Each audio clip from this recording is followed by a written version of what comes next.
Terima kasih Anda masih bersama kami dalam Berita Sulawesi Tengah. Untuk Anda yang baru saja bergabung, kami siapkan kembali 3 berita utama hari ini. Dinas Pendidikan Provinsi Sulawesi Tengah menerapkan pendaftaran peserta didik baru melalui sistem daring.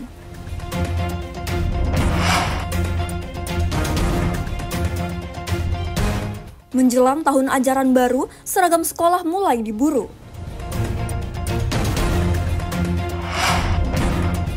Dosen Universitas Tadulako melakukan konservasi burung maleo yang terancam punah dengan penetasan inkubator.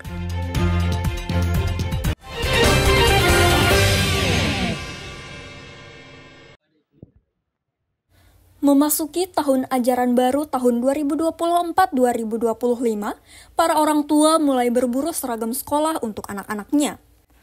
Seperti di Pasar Tua Kelurahan Baru, Kota Palu, Selasa sore, terlihat beberapa orang tua dan anaknya asik memilih perlengkapan sekolah.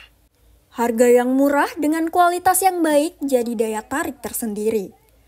Para orang tua memilih seragam dengan bahan yang lembut dan tebal agar bisa tahan lama.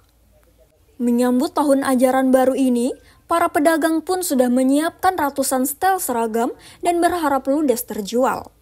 Meski demikian, permintaan seragam sekolah pada bulan ini belum begitu melonjak. Diperkirakan mulai meningkat pada bulan Juli mendatang. Untuk sekarang kan masih masuk bulan 5. Paling biasanya di bulan 6 atau bulan 7. Iya. Kalau sekarang ini biasa harganya berapa nih? Dia kalau untuk anak SD itu dari sekitaran 120.000, SMP dari sekitaran 150 atau SMA sampai 200. Dari sekitaran 200.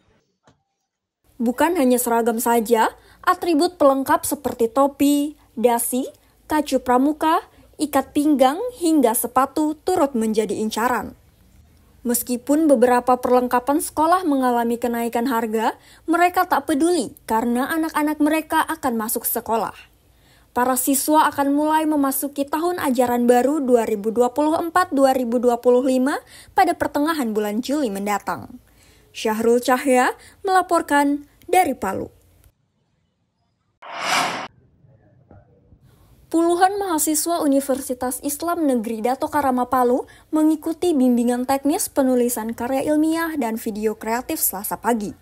BIMTEK yang digelar di Aula Dakwah tersebut diinisiasi UPT Perpustakaan UIN Dato Karama Palu. Kegiatan itu sudah rutin dilakukan tiap tahunnya. Tujuannya untuk melatih dan memberikan wawasan kepada para mahasiswa terkait metode dan tata cara penulisan karya ilmiah, baik skripsi, artikel, maupun karya tulis lainnya. Selain pelatihan karya tulis ilmiah, mahasiswa juga dilatih teknik dan proses pengambilan gambar yang menarik. Tujuannya tentu agar visual yang diperoleh mampu menjelaskan makna yang dikandung di dalamnya dengan baik. Kepala UPT Perpustakaan UIN Dato Karama Palu, Rifai, menyebut kegiatan BIMTEK tahun ini mengangkat tema berbasis kearifan lokal. Pelatihannya ini kan tadi kita sudah laksanakan tentang bagaimana metode penulisan, kemudian bagaimana sistematika penulisan, dan bagaimana mulai dari mana kita harus melakukan proses penulisan itu. Nah, kemudian ini kita undang ini dari jurnalis atau media, ini SCTP, melakukan bimbingan kepada mahasiswa bagaimana metode pengambilan gambar. Menurutnya, kegiatan itu dapat menjadi bekal tumbuh kembangnya minat dan potensi baca di daerah. Kegiatan itu turut mendapat antusias para mahasiswa. Mereka mengaku BIMTEK itu penting menjawab kebingungan mereka dalam proses penulisan karya ilmiah selama ini.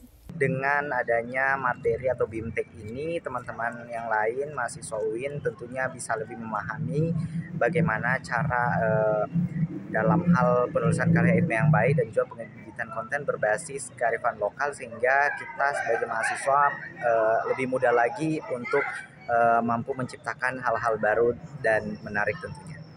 Mahasiswa diasah agar bisa lebih kreatif dan inovatif, utamanya dalam meningkatkan minat baca. Merujuk data laporan tingkat kegemaran membaca tahun 2023, masyarakat Sulawesi Tengah mendapatkan skor 59,75. Berdasarkan aspek-aspek yang jadi indikator penilaian, warga Sulteng punya kebiasaan membaca 4-5 kali dalam sepekan, melahap 5-6 buku per triwulan.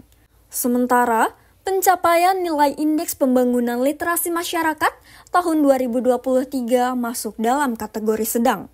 Syahrul Cahya melaporkan dari Palu.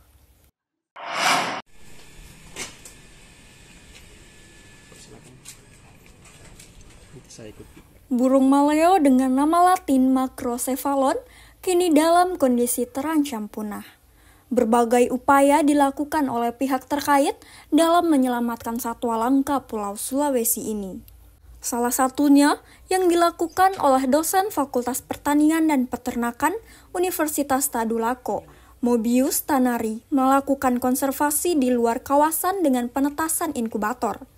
Ia memanfaatkan areal pekarangan rumahnya di Desa Tinggede, Kecamatan Marawola, Kabupaten Sigi untuk menetaskan telur dan membesarkan anak-anak maleo. Selama 10 tahun melakukan upaya konservasi burung tersebut, Mobius Tanari sudah melepas liarkan sebanyak 500 anakan burung maleo. Konservasi di luar kawasan tersebut sebagai bentuk dukungan sistem konservasi di dalam kawasan yang bekerja sama dengan sejumlah perusahaan swasta guna membantu menambah populasi maleo di alam. Burung maleo ini sejak tahun 2002 itu sudah masuk dalam status kategori terancam punah, dan kurang lebih 10 tahun berikutnya itu naik menjadi kritis punah. Jadi satu kali langkah lagi itu sudah dinyatakan punah. Nah, kenapa kita lakukan konservasi ini? Sebenarnya konservasi ini ex itu hanya sebagai supporting system. Jadi kita hanya membantu apa yang dilakukan di in situ conservation. Nah, tugas kita di sini melakukan konservasi adalah membantu dalam menambah populasi di alam. Hasil penetasan inkubator yang dilakukan selama ini setelah besar kemudian dilepas liarkan ke Suaka Margasatwa Bakiri yang Banggai. Saat ini masih terdapat 10 ekor anak maleo berusia 2 bulan dan ratusan telur yang tengah siap menetas. Selain itu, terdapat 5 induk betina dan 2 jantan burung maleo. Upaya yang dilakukan Mobius ini tentunya diharapkan bisa memotivasi masyarakat lainnya untuk ikut melestarikan maleo. Apalagi burung maleo ini menjadi burung endemik dan populasinya sebagian di Sulawesi Tengah. Ikram Boya Oge melaporkan dari Kabupaten Sigi. Informasi tadi mengakhiri jumpa kita dalam Berita Sulawesi Tengah.